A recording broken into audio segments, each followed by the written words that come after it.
ناظرین، مسجد اقصیٰ اسلام کے 3 مقدس ترین مقامات میں سے ایک ہے جس کی طرف سفر کرنا بھی باعث اجر و ثواب ہے۔ مسجد اقصیٰ اپنے آپ میں ایک مکمل تعمیری تاریخ رکھتی ہے جس کا تعلق قوموں کے عروج و زوال اور پیغمبروں کے مبعوث ہونے سے ہے۔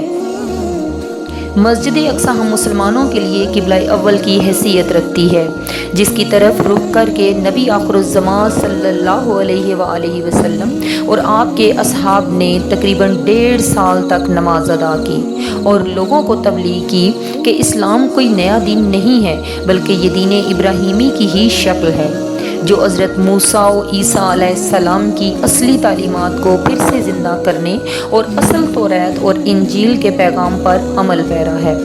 واقعہ معراج اس بات کی دلیل تھی کہ القدس سے اسلام کا کتنا گہرا تعلق ہے اور نبی صلی اللہ علیہ وآلہ وسلم کے تمام انبیاء علیہ السلام کی امامت کروانا ایک غیر معمولی واقعہ تھا۔ غرض یہ کہ یروشلم اسلام و عیسائیت اور یہودیت تینوں مذاہب کے لیے مقدس ترین مقام ہے۔ یہ علاقہ پیغمبروں کا مسکن رہا ہے جہاں انبیاء علیہ السلام مبعوث کیے گئے۔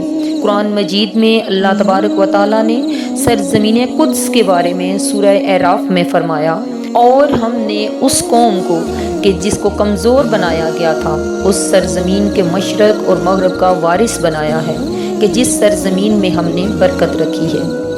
ناظرین، اسی طرح سورہ اسراء میں فرمایا، پاک ہے وہ ذات جو لے گئی اپنے بندے کو ایک رات مسجد حرام سے مسجد اقصیٰ تک کہ جس کے ارد گرد ہم نے برکت رکھ دی ہے۔ ان آیات میں جس بابرکت سرزمین کا ذکر کیا گیا ہے وہ بیت المقدس اور اس کے گرد و نواح کے علاقے ہیں۔ حدیث مبارکہ میں محمد صلی اللہ علیہ وآلہ وسلم نے مسجد اقصیٰ کی فضیلت کو بیان کیا، لہٰذا حضرت ابو ذر غفاری رحمۃ اللہ علیہ سے روایت ہے کہ انہوں نے نبی آخر الزمان صلی اللہ علیہ وآلہ وسلم سے پوچھا کہ اے اللہ کے رسول، اس روح زمین پر سب سے پہلے کون سی مسجد تعمیر کی گئی؟ آپ صلی اللہ علیہ وآلہ وسلم نے فرمایا، مسجد حرام۔ انہوں نے پھر پوچھا، اس کے بعد کون سی مسجد تعمیر کی گئی؟ آپ صلی اللہ علیہ وآلہ وسلم نے فرمایا، مسجد اقصیٰ۔ حضرت ابو ذر غفاری رحمۃ اللہ علیہ نے کہا، ان دونوں کی تعمیر کے درمیان کل کتنا وقفہ ہے؟ آپ صلی اللہ علیہ وسلم نے فرمایا، 40 سال۔ علماء و مفسرین کی ایک جماعت کے نزدیک مسجد اقصیٰ کو سب سے پہلے خود حضرت آدم علیہ السلام نے تعمیر کیا، بعد میں حضرت ابراہیم علیہ السلام نے دوبارہ تعمیر کروائی۔ روایتوں کے مطابق اللہ تعالیٰ نے حضرت جبریل علیہ السلام کو خصوصی طور پر حضرت آدم علیہ السلام کی طرف بھیجا اور حکم دیا کہ مسجد حرام اور مسجد اقصیٰ کی تعمیر کریں۔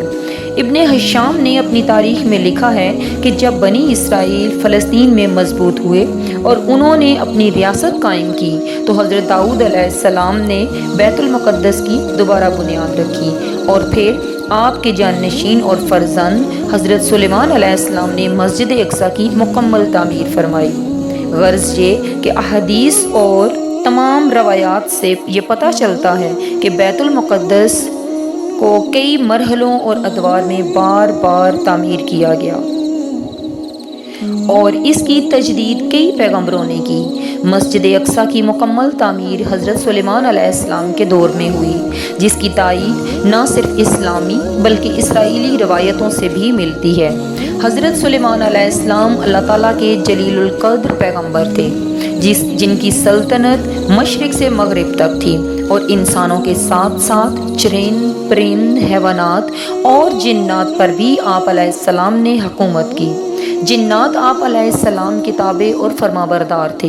اللہ رب العزت نے جنات کو آپ علیہ السلام کے تابع کر دیا تھا، جو حکومتی امور میں حضرت سلیمان علیہ السلام کے حکم کی تعمیل کرتے اور بڑے بڑے کام سر انجام دیتے۔ لہٰذا مسجد کے تعمیری کام میں حضرت سلیمان علیہ السلام نے جنات کو بھی لگایا۔